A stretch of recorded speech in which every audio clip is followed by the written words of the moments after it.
Tetapi ada satu perangkap kematian yang manusia tak boleh lepas, iaitu perangkap usia tua. Lepas tua matilah. Tak ada lepas tua tu. Wah. Rasa panjang lagi ni. Tak. Memang tak lama dah tu. Dia bukan boleh. Oh boleh. Kita tes nafas kita kan, rasa boleh 100 tahun ni. Tak. Bukan macam tu. Kita pun tak tahu kita mati bila. Ada sesiapa tahu kita mati bila? Kalau tahu senang kan.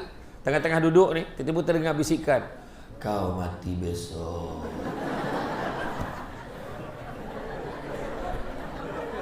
Kita pun pandang siapa pula yang bisik tadi. Kalau terdengar bisikan macam tu, tak keluar pada surau ni. Tak apalah, kau baliklah. Aku tak baliklah. Duduk dekat surau ni sebab dia dah dengar-dengar tadi. Wahal yang bisik tu orang belakang dah. Kau mati besok. Kan? Mana kita tahu kan? Ni yang lain lah kalau ada notice board dekat luar tu. Setiap kali datang surau, tengok notice board tu, lepas kuliah duha, biasanya dia akan update senarai kematian minggu ini. Kita pun tengok, nama ke tak ada? Balik. Yang seorang tu pula tengok, engkau besok lah, besok. Sudah. Dia pun masuk jumpa imam, tolonglah mak. Kenapa?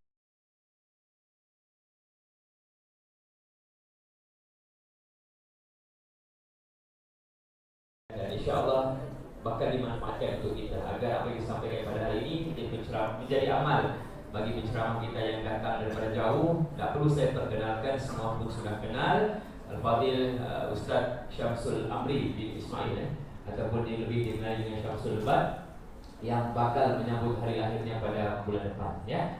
Seminggu lagi, ya. Jadi apapun saya persilakan kepada Al-Fadhil Ustaz Syamsul Lebat. Bukan untuk berdebat, untuk berceramah, ya. Dipersilakan.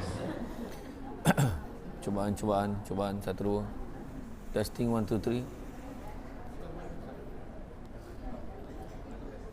Cubaan. Auzubillahi minasyaitonirrajim. Bismillahirrahmanirrahim. Assalamualaikum warahmatullahi wabarakatuh.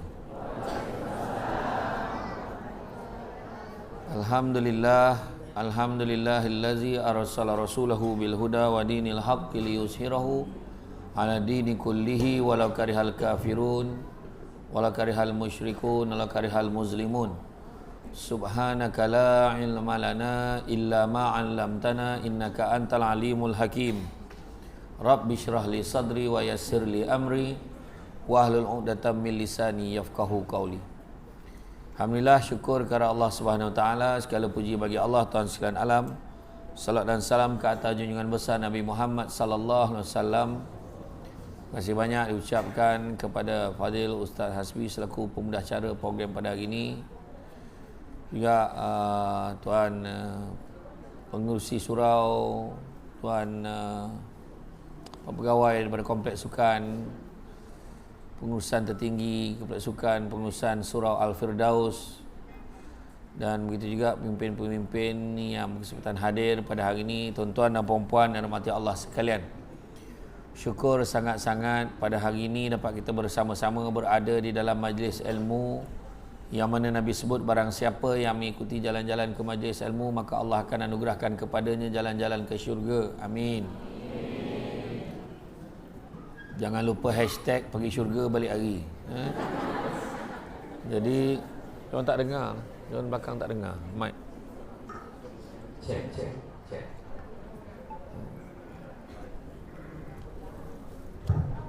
Cubaan.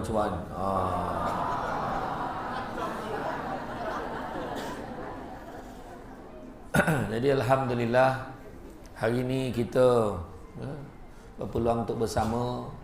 Satu nikmat yang Allah Ta'ala bagi. Hidup kita ni sementara je. Bila-bila boleh mati.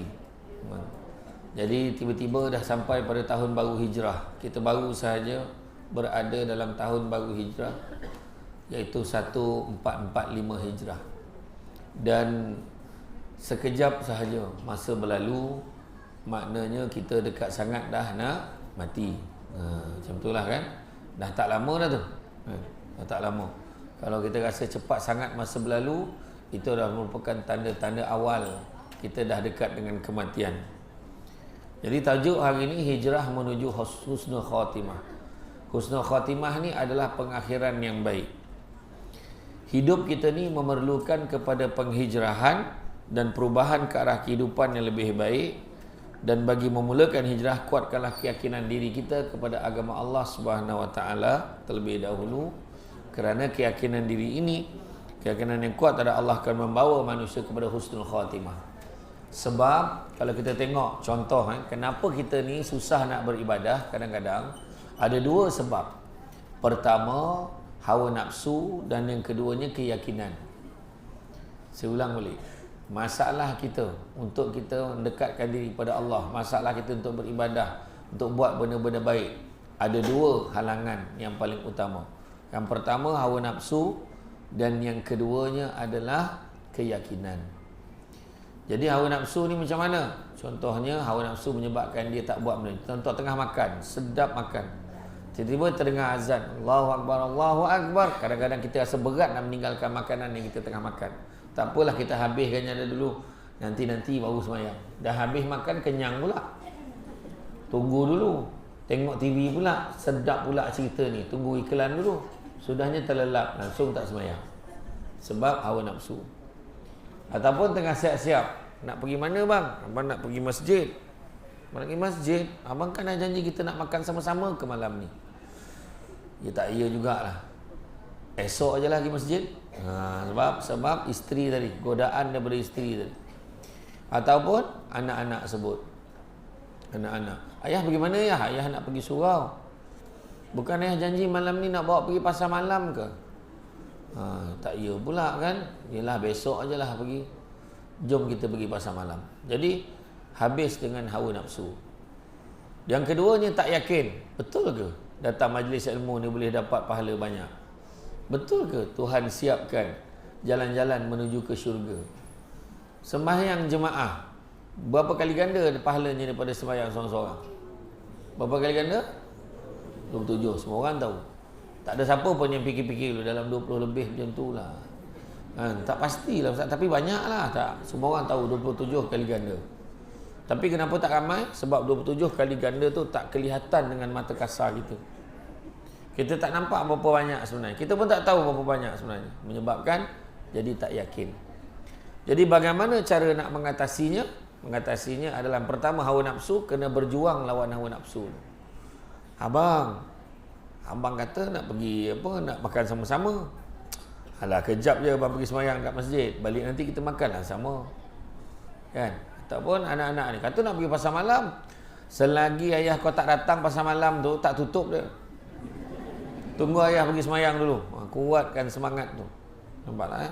Kuatkan semangat. Manakala keyakinan macam mana? Kena datang majlis ilmu macam ni. Datang majlis ilmu, macam tadi dah beritahu dah, setiap hari Rabu dan hari apa tadi? Rabu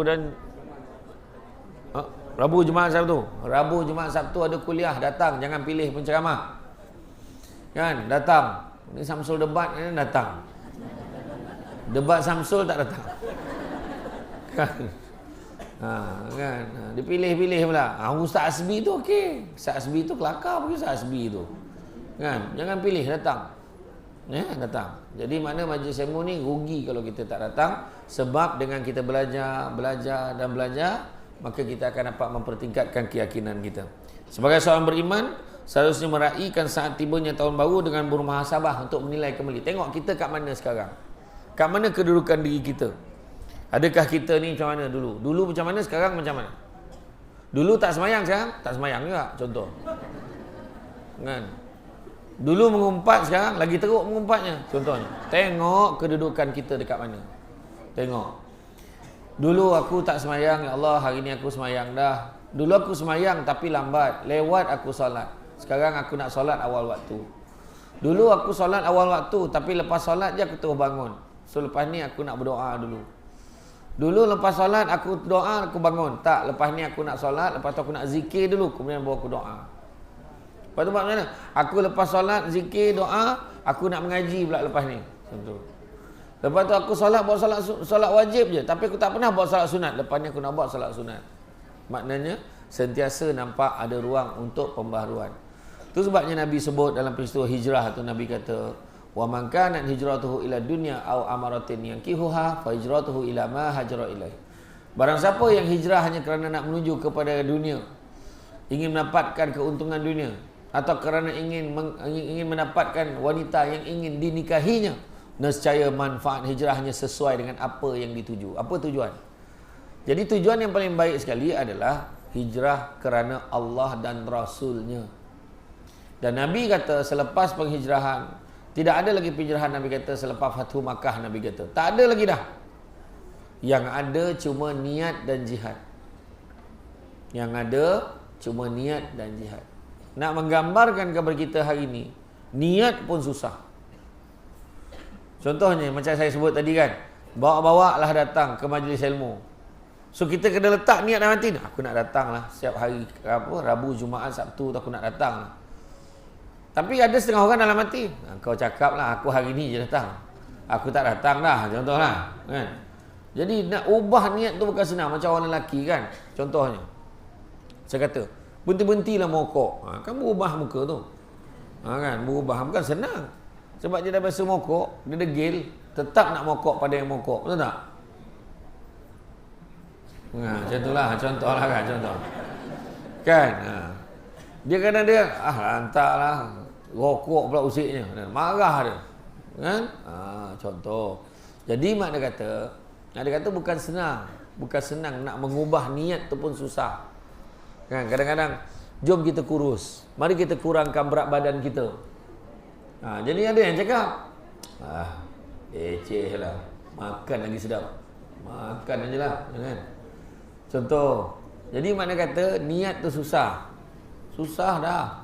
Jangan kata alah niat dalam hati je bukan susah pun. Kita letak niat pun dapat pahala. Dan masalahnya niat ni bukannya boleh kita main-mainkan sendiri. Kita sendiri kena letak betul-betul. Dia bukannya apa, kalau paksa macam mana pun dalam hati tu kalau tak nak, tak boleh juga. Betul tak? Jadi makna kata kena letakkan niat yang baik-baik, ingat yang baik-baik, fikir yang baik-baik, kemudian buat yang baik-baik, barulah Tuhan balas yang baik-baik. Ingat tu, niat dan jihad. Dia kalau kita tengok kadang dia niat dah, aku tak nak mengumpat lagi dah, kan? Sekali lalu Samsul debat, ya Allah tingginya mengumpat lagi. Yang seorang tu pula dalam TV nampak tua, kau hajar betul. Ngumpat lagi, ya Allah ngumpat lagi, macam tu kan, ngumpat. Ataupun dia nampak orang, kau tahu tak kenapa? Imam, kenapa? Tak sangka betul. Seorang dia kan, dia kata. Lepas tu seorang tu datang. Dia pun lepas dengar ceramah Samsul Debat, dia cakap lah, tak baik tau ngumpat-ngumpat ni. Alah, macam kau tu baik sangat. Dah kena marah. Yelah, apa cerita? Dia pula tanya lagi. Dia join pula lepas tu. Bukan senang. Jadi kalau alah, macam kau tu baik sangat. Memang aku ni tak baik, tapi anggaplah ni usaha aku nak jadi baik. Nampak tak? Usaha kita nak jadi baik. Jangan mengumpat-ngumpat. Tapi saya tadi, yang orang ngumpat saya tadi, saya dah maafkan dah. Tak ada masalah. Saya okey. Saya okey. Supaya kita tak tuntut-tuntut apa-apa lagi dah. Ya. Kemudian kita nak menuju saat kembali menghadap Allah SWT. Panjangnya umur manusia di dunia sama sekali tidak memberi pengertian kehidupan kita semakin kekal. Sebaliknya semakin hampir kepada pengakhiran. Makin banyak umur, bukan kata maknanya kita ni makin kekal lama, tak. Makin dekat nak mati dah lah, tak mati lagi. Sudah 98 lah, tak mati lagi. Iya. Kita makin lama makin tua. Manusia ni kata ulama terdahulu, dia ada 99 perangkap kematian. 99 perangkap kematian kata ulama terdahulu lah. Dia macam mana tau? Aksiden kita sikit lagi nak langgar juga. Nasib baik aku tak aksiden. Lepas satu perangkap. Pergi mandi berkelah dekat sungai tu. Terjun, kita seorang aja yang timbul, yang lain tak timbul dah. Selamat kita. Yang lain lepas, mati lemas. Kemudian kita tengok tak baru ni, tragedi kepala air. Siapa sangka? Kan 9 ahli keluarga kan hilang macam tu, lepas tu jumpa satu-satu meninggal semua. Siapa sangka? Kita mungkin ada dekat kawasan tu, tapi kita dah tinggalkan tempat tu. So kita selamat lagi satu pangkat kematian. Semalam jatuh aircon tu kena budak sekolah tu, mati. Aircon tu 30 kilo jatuh betul kat kepala dia. Dekat tengah tunggu bas, mati. Katalah kita duduk sebelah budak tu lah.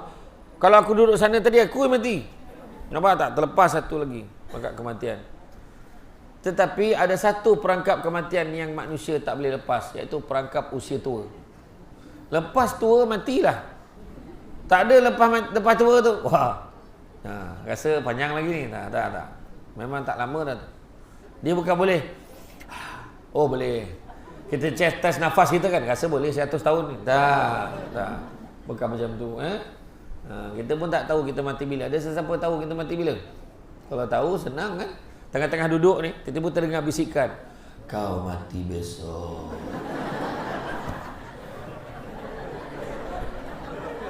Kita pun pandang siapa pula yang bisik tadi. Kalau terdengar bisikan macam tu, tak keluar pada surau ni. Tak apalah, kau baliklah. Aku tak baliklah. Duduk dekat surau ni sebab dia dah dengar-dengar tadi. Wahal yang bisik tu orang belakang dah. Kau mati besok. Kan? Mana kita tahu kan?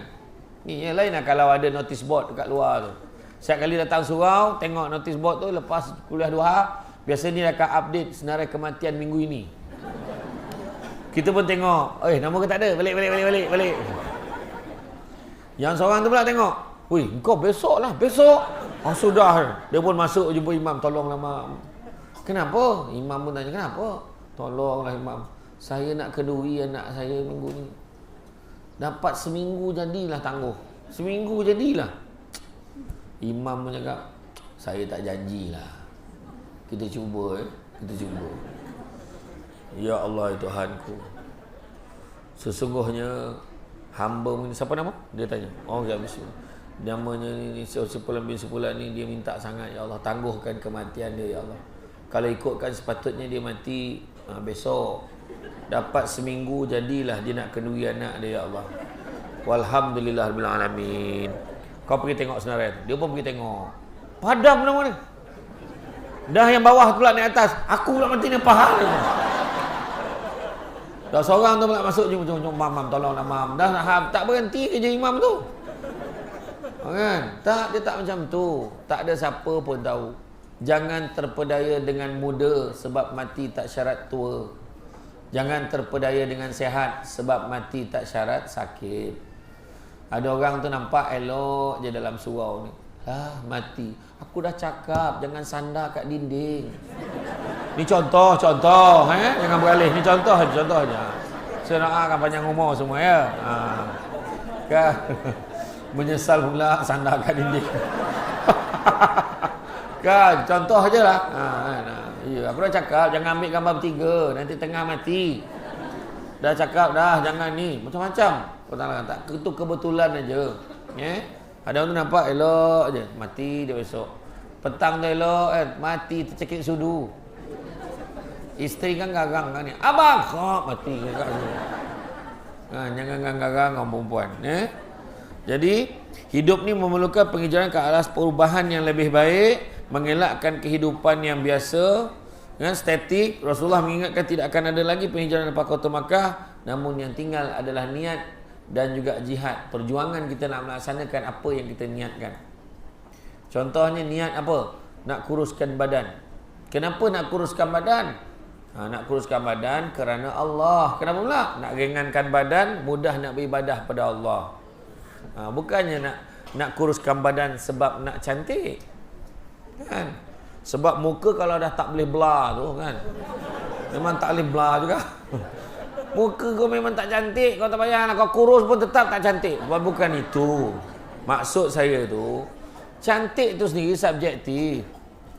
Cantik kat orang ni tak cantik kat orang lain. Tapi nak kuruskan badan supaya ringan, bangun nak solat senang. Jadi orang perempuan bila bangun tu kan boleh kejutkan suami, abang kita solat sama-sama bang. Macam tu. Ini tak. Orang perempuan kadang macam tu lah. Bangun pagi lepaskan nyawa dia je. Dia bangun macam dia seorang nak masuk syurga. Dia bangun dia semayang.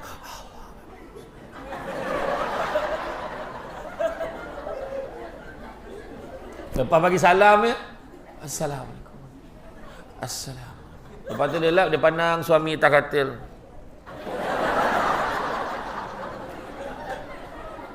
Neraka lah orang tua ni. Dan tak baik macam tu. Kejut suami tu, abang Bangunlah subuh. Abang. Kalau macam tu cara kejutnya, sudahnya dua-dua tak subuh. Budak, kau kegelak apa? Macam mana budak-budak ni boleh gelak lah ni? Faham pula dia. Jadi kuatkanlah keyakinan kita bagi mulakan hijrah. Apa yang kita dapat tengok hari ini, manusia lebur terhadap keyakinan pada Allah dalam menjalani kehidupan. Kan ramai manusia tak yakin dengan apa yang akan berlaku pada hari akhirat. Dia tak yakin dengan dia akan lepas mati tu ada perkara-perkara akan berlaku di dalam kubur. Dia tak yakin dengan tu sebab cara hidup dia seolah-olah tak ada apa-apa yang akan berlaku. Kalau kita tengok kehancuran manusia berlaku dalam konteks akhlak dalam melalui alansi luar, contohnya arak, dadah, media sosial kadang-kadang menyebabkan mereka terbabit dengan perkara-perkara yang tidak baik. Kehidupan di dunia semakin suntuk. Kenapa semakin suntuk? Ingat tak peristiwa Isra' wal Mi'raj? Nabi nampak seorang perempuan tua bongkok 3. Jibril kata apa? Jibril kata, wahai Muhammad, lihatlah orang tua tu, itulah dunia. Dah tua sangat dah. Tak lama lagi memang dah nak kiamat. Dah nak dekat sangat dengan kiamat. Bayangkan zaman Nabi dah dikatakan dekat dengan kiamat, zaman kita ni lebih lagi. Dan dengan adanya kesedaran terhadap kekurangan diri dan perlunya memperbaiki kecacatan kita ini, maka ambillah kesempatan yang diberikan Allah untuk menempuhi tahun baru ini dengan keazaman untuk melakukan perkara-perkara yang baik. Berhijrahlah kita nak membentuk keluarga lebih baik dan luar biasa kerana dapat memberi kebaikan kepada orang lain. Nak kita memiliki suami yang soleh, nak kita ni ada isteri yang solehah, kita nak ada anak-anak yang baik, yang taat kepada Allah dan Rasul seperti mana kita. Dan begitu juga kita bukan hanya mahukan keluarga kita ni mengecapi keseronokan dunia semata-mata, tetapi sebaliknya kita nak mengejar kebahagiaan di dunia dan juga di akhirat. Dan mudah-mudahan kita dapat menjauhkan unsur-unsur maksiat di dalam keluarga. Tu dia, tu yang kita nak. Tu sebab saya kata, sistemkan keluarga kita ikut sistem Islam. Bangun pagi, kejutkan anak. Kesian bang, anak kecil lagi, kesian dia tak cukup tidur. Salah kalau mak ayah cakap macam tu. Kejut anak daripada awal, disiplinkan. Bukan senang nak pula di Sabah ni. Susah. Saya sendiri pun susah. Bukan apa. Kalau di sana pukul 7 tu macam taklah terang-terang sangat lagi. Sini pukul 6 dah terang. Kan? Lain macam. Saya kata, di manakah aku? Macam tu lah. Cabaran ada di Sabah ni. Kan? Berapa kali dulu kalau bulan puasa datang Sabah, banyak kan? Sahur tu kadang terlepas. Jangan main-main. Orang yang tak biasa. Tu sebab orang Sabah ni paling hebat sekali subuh dia. Orang Sabah lah paling awal subuh berbanding orang lain kat dunia ni. Kan? Bayangkan, imam besar masjid negara pun sembahyang subuh lewat pada orang Sabah. Betul tak? Sebab time kau awal. Kan? Subuh awal betul sini. Macam qiyamul lail. Kan? Itulah cabarannya. Tetapi tu cakap, kan, kita tetap berjaya develop, bangunkan anak kita solat sama-sama. Kan? Barulah bahagia keluarga dunia akhirat. Solat sama-sama, tidur sama-sama, makan sama-sama, jalan sama-sama. Macam itulah. Ni tidur je sama. Yang lain semua tak sama. Semayang pun tidak. Kadang-kadang. Macam mana nak bahagia? Allah Ta'ala yang nak jaga rumah tangga kita ni. Kita minta Allah Ta'ala bantu kita jaga rumah tangga kita. Kemudian keduanya, elakkanlah mengejar dunia. Elaklah mengejar dunia. Sebab sesungguhnya dunia ini adalah merupakan kesenangan yang memperdayakan. Syarat penting bagi seseorang itu mendapatkan husnul khatimah adalah mati dalam keadaan masih kekal sebagai umat Islam, beriman kepada Allah SWT dan melafazkan syahadah sebelum meninggal dunia, kerana Allah tidak mengampunkan dosa orang yang melakukan syirik kepadanya. Tak dapat buat semua, jangan tinggalkan semua. meminjam pesan kata-kata Imam Al-Ghazali, cara mati seorang mukmin itu ditentukan oleh cara hidupnya. Macam mana cara hidup kita, kita akan mati dengan cara itu. Dah sepanjang hidupnya karaoke, dia akan mati dengan karaoke. Tengah menyanyikan, engkaulah sekuntum, mati sambil pegang mikrofon. Sebulan tak habis cerita, ya Allah, siapa tulah mati pegang mikrofon. Tengah buat apa, mengaji ke menyanyi? La ilaha illallah, teruknya. Habis tak habis cerita. Mana nak? Mati tengah karaoke ke mati tengah sujud? Tapi jangan imam. Kalau imam mati tengah sujud, Allahu Akbar. Napas lasnya waktu sujud. Hara makmum. Oi, lama sujud. Aduh. Yang seorang tu siap tinjau. Belum lagi weh. Yang seorang tu dah macam ni lah. Dia dah beritahu orang sebelah. Weh, apa? Lama sujud. Yang seorang tu cakap, weh, dalam sembahyang tak boleh cakap. Orang sebelah tu terdengar, nasib baik aku tak cakap. Sudahnya, tiga-tiga cakap dah. Wih, batal dah solat kita ni. Dia pun tengok imam. Lama pegang imam, tumbang imam. Sebulan tak habis cerita.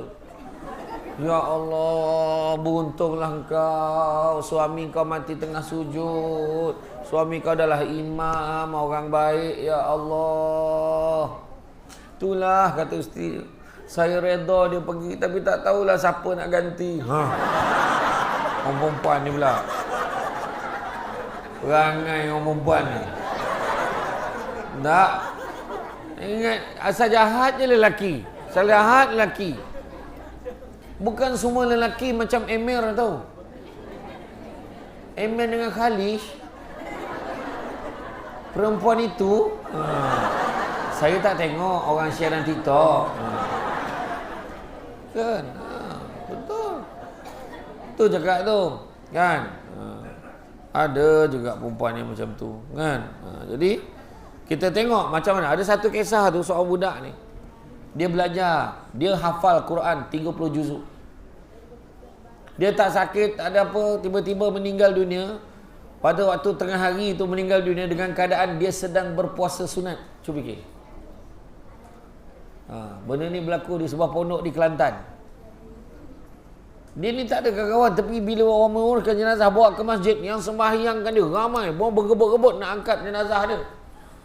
Berlumba-lumba semua bergebut, berpusu-pusu nak mandikan jenazah dia, nak siapkan dia. Oh ya Allahu Akbar. Itulah dikatakan sebagai tanda-tanda husnul khatimah. Ya. Ada kisah seorang hamba Allah ni, iaitu Allah yarham Haji Zahiri Abu, meninggal dunia tahun lepas. Ya. Keluarganya menceritakan yang dia ni dahulu bercita-cita mahu pulang pada seusia wafatnya Rasulullah SAW. Keluarganya terpanggil untuk berkongsi tentangnya bila ada yang bertanya kepada ahli waris keluarganya apa agaknya amalan dia sehinggakan dia mendapat kematian yang baik. Jadi kata ahli keluarganya, mereka segan mula-mula tu, tetapi akhirnya mereka kongsi. Sebab kalau tak kongsi, kalau simpan sendiri rugi juga rasanya, kena share sebab ilmu yang bermanfaat. Kan? Maka ketika ditanya apakah amalan-amalan yang dilaksanakan ketika hidupnya Allah yarham ini, pertama, berjiwa besar, selalu mendahulukan orang lain. Pertama, dia tak mementingkan diri sendiri, mendahulukan orang lain. Macam contoh kan, macam orang yang duduk luar tu kan, dia datang lewat sikit sebab dia bagikan orang lain masuk dulu. Jadi dia duduk luar, dia mengutamakan kepentingan orang lain. Macam itulah, siapa sudah terlambat. Macam tu.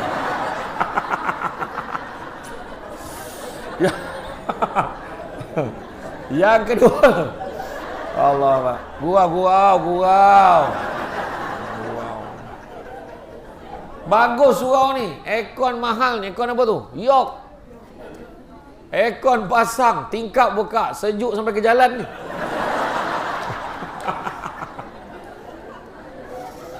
Amalan yang kedua. Dahsyat betul dia. Cerita pasal mati gelap Ustaz.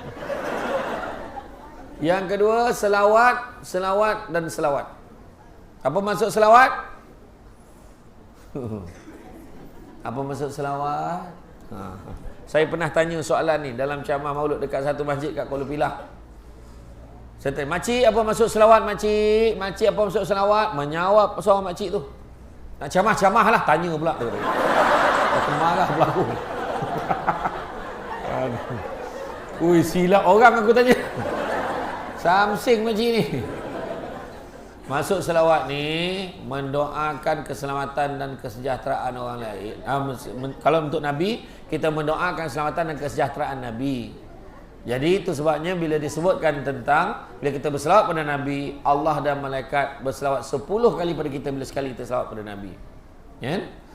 Ya, selawat, selawat, selawat. Kemudian ketiga, al-maksurat sughra, ringkas. Baca maksurat ringkas pagi dan petang. Diamalkan. Baca. Cari kitab maksurat tu baca. Pagi sekali, petang sekali. Ya. Kemudian, baca maksurat bukan baca surat. Kau tak faham, tanya kawan. Maksud surat, baca surat, kata kan. Yang keempat, tak tinggal Quran dan terjemahannya di harinya, walaupun terkadang hanya sempat sehelai 2 muka sahaja. Nampak Kemudian kelima, sedekah subuh dan sedekah Jumaat, yakni istiqamah pada amalannya itu. Setiap pagi dia memang sedekah. Sedekah subuh tak susah. Ambil nombor akaun surau-surau semua, ambil semua. Simpan dalam phone. Transfer, walaupun kita transfer RM1. RM1, Nabi sebut Allah sangat suka hambanya kalau beramal walaupun sedikit tapi berterusan. Tapi janganlah asyik RM1 aja. Kan, mempertahankan keseringgitannya. Kalau boleh sekali-sekala tu dapat bila hujung bulan, naikkanlah sikit. Kan? RM5, RM10, cuba bagi. Sebab disebutkan dalam surah Al Imran ayat 92, belum sempurna kebajikan seorang mukmin selagi mana dia tidak menginfakkan sebahagian daripada harta yang dicintainya. Yang kita cinta tu kita kena bagi. Contoh lalu tabung. Tengok dalam beg kita, tengok ada 2 helai je. RM5 dan RM50. Bagi yang kita sayang. Alhamdulillah Ustaz, saya bagi saya yang paling saya sayang RM5. Saya tak sayang RM50 tu. Kejap lagi saya habiskan dia Ustaz. Itu dia nak tipu siapa pun tak tahu. Kemudian tidak membazir makanan dan ajar bertanggungjawab dengan setiap kehendak. Bertegas dalam hal itu. Dia tidak membazir makanan dan mengajar semua ahli keluarga dia pun macam tu. Allah yarham ni tadi. Jangan membazir makanan. Kadang-kadang beli makanan banyak-banyak tapi tak habis. Order itu, nak ini, nak ini, nak ini. Beli tapi tak habis. Beli yang kita boleh makan. Kan, masak yang tidak membazir, sukat betul-betul. Kan, sukat betul-betul. Jangan berlebih-lebihan. Bersungguh-sungguh jika diamanahkan sesuatu kepadanya. Mindsetnya tidak bertangguh. Buat dengan bersungguh-sungguh, kan? Tolong dengan bersungguh-sungguh dan jangan bertangguh-tangguh. Dan yang ke-8-nya, mengutamakan dan selalu cari keberkatan Allah. Jika terdapat 2 pilihan yang sukar, pilihlah yang lebih tinggi keberkatannya. Tak dapat semua, tak dapat buat semua, jangan tinggal semua. Macam tu juga lah macam Nabi kan. Nabi beritahu kita, faman ahya bisunnati faqad ahabbani, faman ahabbani kana ma'i fil jannah. Barang siapa yang hidupkan satu sunnahku, maka dia sayangkan aku, dan siapa sayangkan aku, dia akan bersama-sama dengan aku di dalam syurga. Nabi pesan, siapa hidupkan satu sunnahku, Nabi sayangkan kita, Nabi bagi standard yang paling senang sekali. Siapa hidupkan satu sunnah aku, maka dia sayangkan aku. Maka dapat hidupkan satu, buat satu je lah. Buat satu, lepas tu tambah lagi, tambah lagi. Janganlah kita tak dapat buat semua, jangan tinggal semua. Mudah-mudahan ada keberkatannya. Begitu juga, kan? Kalau kita lihat, orang-orang yang perlu masuk syurga ni bukan golongan T20 aja. Bukannya kata B40 hanya sebahagian kecil saja, tak disebut pun. Siapa-siapa berhak masuk syurga. Kita semua berhak ke sana. Allah Maha Baik. Ada cara sahaja Allah nak mensyahidkan hamba-Nya. Berniat untuk mau syurga pun Allah akan bantu jiwa kita. Kan? Itu sebabnya mendapatkan pengakhiran yang baik ataupun husnul khatimah adalah impian semua umat Islam. Seperti mana yang disebutkan dalam satu hadis, ya Allah, jadikanlah sebaik-baik umurku adalah umur yang terakhirnya. Sebaik-baik amalku adalah amal-amal penutupannya. Dan sebaik-baik hariku adalah hari saat aku menghadapmu. Hadis riwayat At-Tabrani. Bukankah menyedihkan? Contoh, kita sekolah, bersungguh-sungguh bersekolah, daripada sekolah rendah sampai sekolah menengah, bersungguh-sungguh, tiba-tiba tak sempat habis sekolah, kita diganggu oleh kawan-kawan ajak kita joli, ajak kita main-main, akhirnya kita gagal dalam peperiksaan kita. Bila gagal dalam peperiksaan, sedangkan kita mula-mula tadi bersungguh-sungguh, kan, bersungguh-sungguh, tapi bila kita gagal dalam peperiksaan, kita tak boleh nak pergi universiti, kita pun nak kerja pun susah, dan akhirnya kita kalau bekerja pun asyik kena buang kerja je, contoh, sebab kelayakan kita dan juga kebodohan kita mungkin. Tetapi ada orang yang prestasinya biasa je, taklah bagus mana, tetapi apabila menjelang nak sampai peperiksaan, dia teringat nak periksa ni, dia bersungguh-sungguh belajar dan akhirnya dia berjaya. Dan bila dia berjaya dalam peperiksaannya, dia sampai mencapai sambung pengajian, dapat bekerja yang baik, dapat menyara kehidupan keluarga dan hidupnya bahagia. Jadi kita kena fikir macam tu juga hidup kita kat dunia ni. Itu sebab Imam Al-Ghazali menggambarkan kita ni bila kat dunia ni macam kita naik kapal, turun pada satu pulau. Dah dipesan oleh kapten kapal, dekat pulau ni hati-hati, tempat pemandangannya cantik, ada perempuan yang cantik-cantik, makanannya lazat-lazat. Jadi turun ni saya pesan, kita turun sekejap saja singgah. Jadi jangan semua leka, ambil apa bekalan yang ada sebab kita nak teruskan perjalanan selepas ini. Maka ada 3 golongan pada ketika itu. Golongan yang pertama turun, dia tak peduli dah, dia kutip. Dia nampak cantik, dia nampak apa, dia tak peduli, dia kutip je. Inilah orang yang bersungguh-sungguh dalam amal ibadahnya di atas dunia. Kategori kedua, dia leka je nampak, cantik lah, makan, mari kita makan. Dia tak kumpul pun, dia makan. Tiba-tiba ingat, tak lama lagi dah nak bergerak kapal ni, takkan kita tak nak kutip apa-apa? Baru nak kutip, adalah bekalannya. Sempat jugalah dia naik kapal untuk terus perjalanan, ada jugalah bekalan yang tak akhir. Tetapi satu golongan lagi, leka. Mula-mula tu dia kutip, tapi bila dia nampak cantik, dia layan perempuan cantik, dia makan makanan sampai kenyang, akhirnya terdengar bunyi serombong kapal dah berbunyi siren, nak bergerak dah.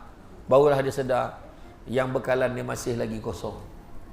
Jadi jangan sampai kita ni, sebab begitu ramai manusia atas dunia ni macam bersia-sia, bersyukuria atas dunia ni, tapi akhirnya bila nyawanya dipanggil oleh Allah, barulah dia sedar yang bekalannya masih lagi kosong, tak ada apa-apa. Jadi jangan kita jadi seperti orang yang seperti itu. Setiap orang yang beriman tentu saja nak menghindarkan su'ul khatimah, yakni pengakhiran yang buruk, dan pastinya kita mengharapkan pengakhiran yang baik. Akan tetapi untuk mencapai husnul khatimah, jangan lupa asasnya ada 5 perkara yang kita kena buat.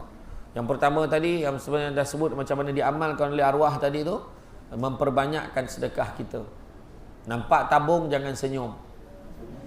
Betul senyuman tu sedekah, salah satu pada sedekah, tapi tabung tu tak nak senyumanmu itu. Senyumanmu itu kau singgahkan, kau tinggalkanlah untuk suamimu, tapi bukanlah untuk tabung itu. Tabung tu memerlukan sumbangan. Sumbanglah ikut kemampuan. Tak mampu bagi RM1, bagilah RM10.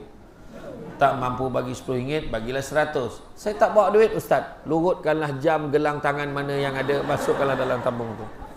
Kalau perlu tuliskan cek kosong, bagi aja kepada pengurusi surau untuk menambah baik fasiliti dan prasarana dalam surau. Hari ini barulah semua orang sedar betapa kecilnya surau ini. Jadi satu usaha perlu dibuat untuk membesarkan surau ini, supaya dalam kehadiran Samsul Debat dalam 3-4 tahun lagi, tidak ada yang duduk di luar, semuanya di dalam saja, sebab suraunya telah besar. Kesian dekat belakang tu, bersandar pada mesin air. Allahu Akbar. Jadi makna kata sumbanglah. Ada ke tabung surau Firdaus ni? Ada. Ada. Kat mana tabung ni? Di luar. Tengok punya berani. Tabung letak luar. Sebab tak ada duit kat luar tu. Jadi kita keluarkan, jangan lupa sumbat duit dalam tabung tu. Barulah tabung tu boleh masuk ke dalam. Faham? Masukkan duit, sumbangkan. Tak nak ke pahala mengalir, kita nak husnul khatimah, masuk duit dalam tabung. Ya? Kadang-kadang nama dia khatimah lah. Kan? Masukkan duit kat dalam tu ya. Sesungguhnya sedekah seorang muslim dapat menambah umurnya, dapat mencegah kematian yang su'ul khatimah. Allah akan hilangkan sifat sombong, kefakiran dan sifat berbangga diri darinya. Hadis riwayat At-Tabrani. Jadi makna kata, baiknya salah satu daripada amal sedekah ni, kata Nabi, adalah dapat menghindarkan kematian yang buruk. Kemudian kedua, merutinkan zikir sayyidul istighfar, penghulu istighfar setiap pagi dan petang. Tahu tak penghulu istighfar? Apa dia? Macam mana?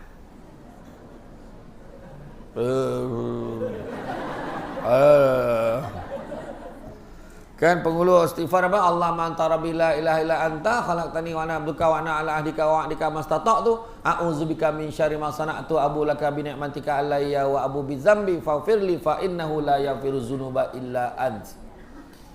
Ulang balik. Maksudnya apa? Ya Allah, Engkau adalah Tuhanku. Tidak ada Tuhan yang berhak disembah selain Engkau. Engkau telah menciptakanku dan aku adalah hamba-Mu. Aku menetapi perjanjian-Mu dan janji-Mu sesuai dengan kemampuanku. Aku berlindung kepadamu dari keburukan perbuatanku. Aku mengakui dosaku kepadamu dan aku akui nikmat-Mu kepadaku. Maka ampunilah aku, sebab tidak ada yang dapat mengampuni dosa selain-Mu. Hadis riwayat Bukhari. Okey. Ketiga, bertaubat setiap kali melakukan kesalahan. Melainkan di dalam ni ada yang yakin, alhamdulillah Ustaz, setakat bulan Julai ni belum ada dosa lagi. Tolong angkat tangan. Tolong angkat tangan siapa yang rasa macam tu. Yang angkat tangan pun berdosa dah sebab tak sedar diri, tahu.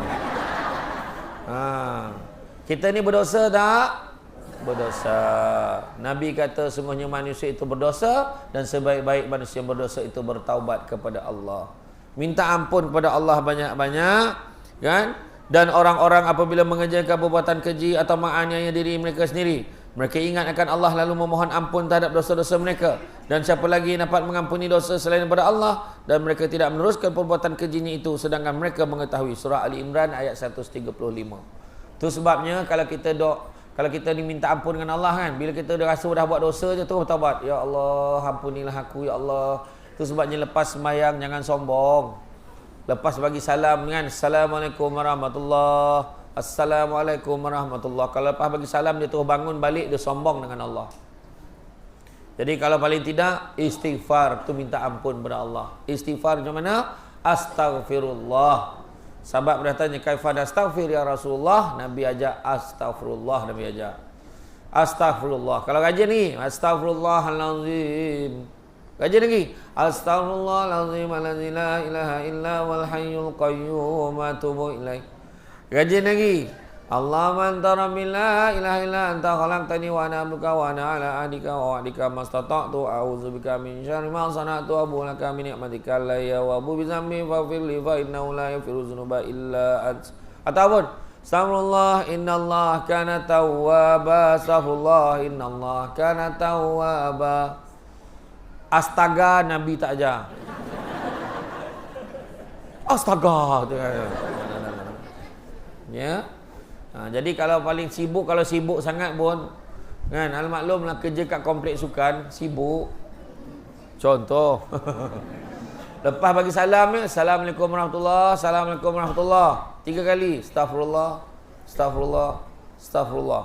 Doa yang paling ringkas kita tahu, Allahumma barik lana fima razaqtana wa qina azabannar walhamdulillahil alamin.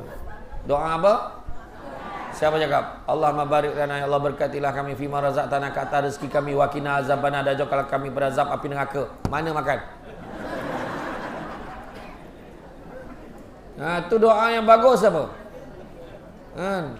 Ya Allah, berkatilah kami ke atas rezeki kami, berkatilah rezeki kami dan jauhkanlah kami pada azab api neraka. Baguslah, cuma jangan baca kuat.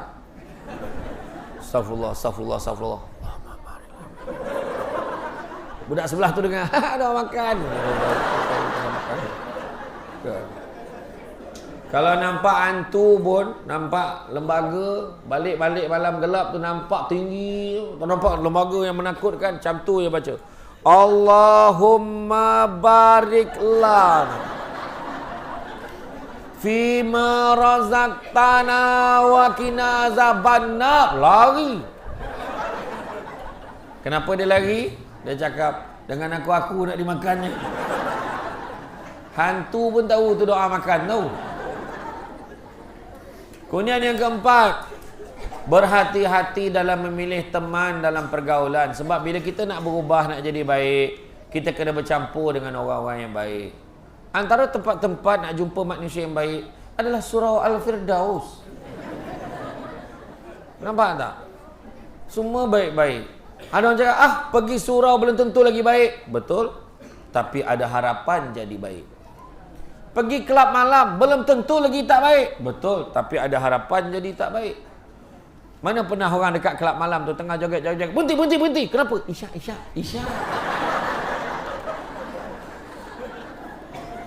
Jangan nak tipu lah. Ya. Bawa anak-anak ni daripada kecil datang surau. Kan? Budak-budak main-main biasalah budak-budak. Kan? Jadi kalau budak-budak tu berlari tu, main sini, duduk dek. Okey, sembahyang betul-betul, ikut-ikut macam mana? Macam tu bagus. Ini tak, pergi balik. Main-main, pergi balik. Sampai tua budak tu. Waktu sembahyang aja balik. Betul tak? Kan? Kadang ayahnya tengah sembahyang, Allahu Akbar, Bismillahirrahmanirrahim. Anaknya panjat, Alhamdulillahirrabbilalamin. Anaknya banyak. Maknya tarik dia, pergi main jauh. Sampai tua budak tu. Waktu semayang je main jauh. Dia budak, tarik dia waktu turun. Ikut macam mana ayah solat. Macam tu lah anak mama. Macam tu. Faham tak? Lain lah kalau ayah dia tengah semayang, mak dia panjat. Tu memang patut kau halau kan? Tak faham bahasa orang tua ni. Faham tak? Macam tu. Jadi semayang, suasana tu. Anak-anak ni bawa pergi ke surau. Bagi anak ni azan. Kita buat pertandingan. Pertandingan azan, kategori subuh. Pertandingan azan, kategori maghrib. Lain. Kategori maghrib dengan subuh. Kalau maghrib, Allahu Akbar, Allahu Akbar. Tu maghrib. Kalau subuh, Allahu Akbar, Allahu Akbar. Macam tu dia. Kalau maghrib, Asyhadu an la ilaha illallah.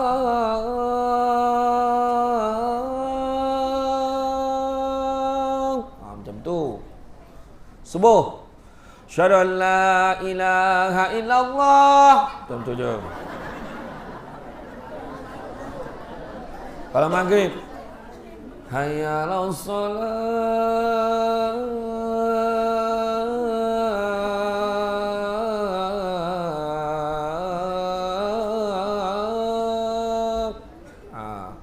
Subuh, hayya 'alas shalah. Itu je. Kan? Termasuklah as-salatu khairum minan naum. Macam tu.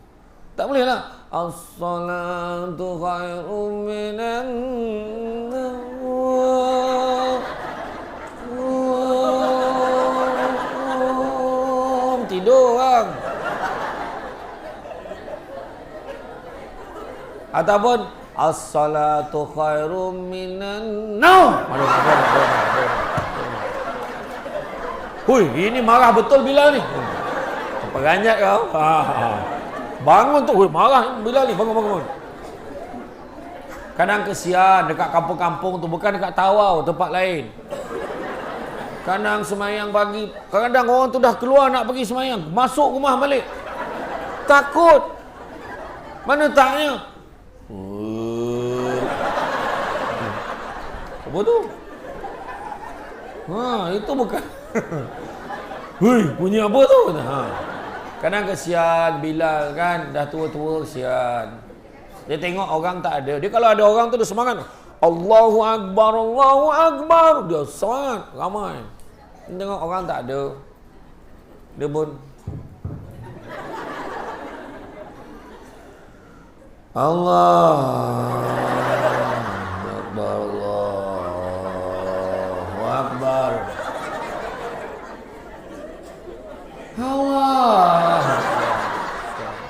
Yang seorang tu pula datang, tinjau dekat sliding tu, dia tinjau. Ini tak ada orang ni, mau aku jadi imam ni kan. Balik dia. Aduh. Datang surau ramai-ramai, datang surau ramai-ramai. Yang tak tahu belajar, tak tahu belajar. Ini datang surau tapi tak nak belajar. Salah satu ciri-ciri kesempurnaan ibadah mesti dengan ilmu. Kena belajar. Kena belajar. Kadang-kadang tengok semayang, Allah, angkat takbir macam mana? Allahu Akbar, buka ni. Ni ada yang ada Allah, tarik belakang Allah.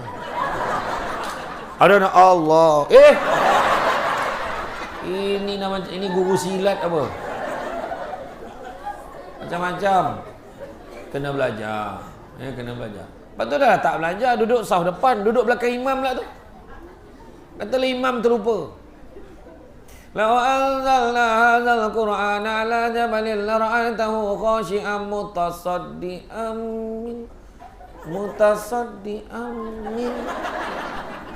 min. Yang belakang tu dah cakap, tolong. Dia duduk belakang imam. Tak nampak tolong dah. Siapa suruh baca panjang tu? Mana boleh macam tu? Kena ada ilmu. Lepas satu lagi, katalah imam tiba-tiba, katalah imam kat depan, kita belakang imam ni. Kita bila imam didatangi angin yang kurang menyenangkan, angin yang tidak diundang, terkentut imamnya. Contoh. Jadi imam mufarakah, apa kena buat? Orang belakang kena buat apa? Kena ganti jadi imam, ke depan dia. Ini tak, zap, dia tengah bunyi. Batal. Betul. Orang tak ada ilmu je buat macam tu. Faham? Kena belajar, faham? Jadi bahkan Nabi Muhammad SAW sendiri menyuruh kita memerhatikan kepada siapa kita berteman akrab, berkawan dengan orang-orang yang baik. Seseorang itu akan mengikuti agama temannya. Kerana hendaklah salah seorang di antara kalian mencermati kepada siapa ia berteman. Hadis riwayat At-Tirmizi. Dan yang kelima, sentiasa berdoa meminta husnul khatimah. Minta Allah ma'tim alaina bi husnul khatimah wa la ta'tim alaina ya Allah bisu'il khatimah. Minta kita ditamatkan, dihabiskan nyawa kita ni dalam keadaan yang baik, husnul khatimah. Kan? Kalau tengok drama lah, manjang husnul khatimah. Baik, jangan risau. Mesti sebab mengucap jahat macam mana pun lah. Tapi hakikatnya dia tidak semudah itu. Tidak semudah itu. Maka bermohonlah kita kepada Allah, ya Tuhan kami, sesungguhnya kami mendengar seruan Rasul yang menyeru kepada iman, iaitu berimanlah kalian kepada Tuhan kalian. Maka kami pun beriman. Ya Tuhan kami, ampunilah bagi kami dosa-dosa besar kami, hapuskanlah dari kami dosa-dosa kecil kami, dan matikanlah kami beserta orang-orang yang sentiasa berbuat kebajikan. Surah Ali Imran ayat 193. Begitu juga surah Yusuf ayat 101. Ya Allah Tuhan pencipta langit dan bumi, Engkaulah pelindungku di dunia dan di akhirat. Matikanlah aku dalam keadaan Islam, dan gabungkanlah aku dengan golongan orang-orang yang soleh. Jadi tuan-tuan dan puan-puan sekalian, demi Allah yang tiada ilah selainnya, ada seseorang di antara kalian yang mengerjakan amalan ahli syurga sehingga dia tidak ada jarak dirinya dan syurga kecuali sahasta saja. Kemudian ia didahului oleh ketetapan Allah, lalu dia melakukan perbuatan ahli neraka, dan ia pun masuk dalam neraka. Tinggal sikit je lagi. Amalan itu sikit lagi nak masuk syurga dah. Tapi sebabkan di penghujungnya dia tersilap, dia mengamalkan perbuatan-perbuatan ahli neraka, maka dia masuklah ke dalam neraka. Dan ada pula di antara kalian mengerjakan amalan ahli neraka, jahat betul, hingga tidak ada lagi jarak kecuali sehasta saja nak masuk neraka.